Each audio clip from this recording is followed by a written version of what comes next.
Muitas vezes o nosso filho ou nossa filha tem uma reação na relação com as outras crianças que é uma reação de bater ou de empurrar. As crianças ficam bravas, as crianças expressam essas bravezas, mas a gente não entende isso como um comportamento agressivo, né? O pensamento da agressividade está no olhar do adulto.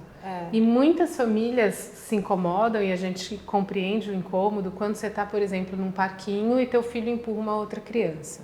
A família fica envergonhada, a família tende a punir mesmo com palavras, mas sua criança por ter feito isso. E o que a gente faz aqui muitas vezes é dar um passinho para trás e observar essa dinâmica da relação entre essas duas crianças. O que a criança que empurrou estava querendo com isso, se o empurrão foi um empurrão intencional para alguma coisa, ou foi uma experiência, ou foi uma forma de contato.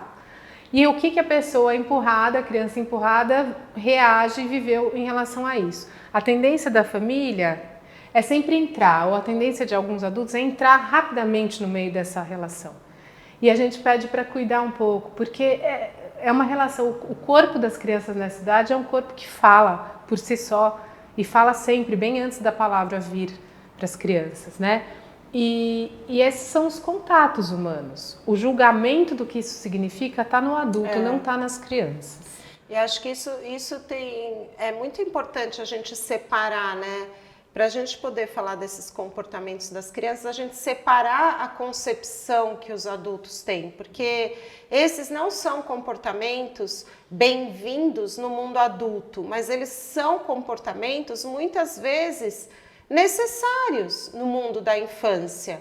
E esse sentimento que a gente fica de vergonha, de ficar constrangido, ele é um sentimento nosso, né? Como a Júlia mesmo já disse, isso é do mundo dos adultos. Tanto o de ficar constrangido, quanto o também de se sentir agredido, né? Em relação à criança que é empurrada, por exemplo. O coração da mãe, ou do pai, ou do adulto que estiver ali cuidando, também fica apertado. Nossa, machucou a minha criança.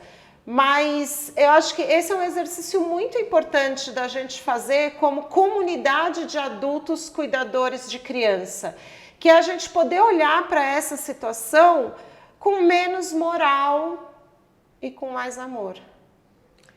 Isso não quer dizer que você vai deixar uma criança ficar empurrando a outra ou machucando a outra, de forma alguma. Você vai querer contar para o seu filho que o corpo do outro é do outro e que isso é um limite, que a gente precisa cuidar dos outros corpos. E isso é importante, a gente também faz isso aqui, a gente precisa zelar uns pelos corpos dos outros e fazer isso com carinho sempre. Nem sempre é assim que aparece. O que a gente só cuida aqui de fazer é de tirar o julgamento adulto da situação. A gente precisa continuar protegendo os corpos para que não se machuquem. Mas o julgamento de que a criança faz isso porque ela é agressiva, ou ela faz isso porque ela não tem outro recurso, não. Às vezes tem muitas circunstâncias do mundo da primeira infância em que o corpo fala antes da palavra.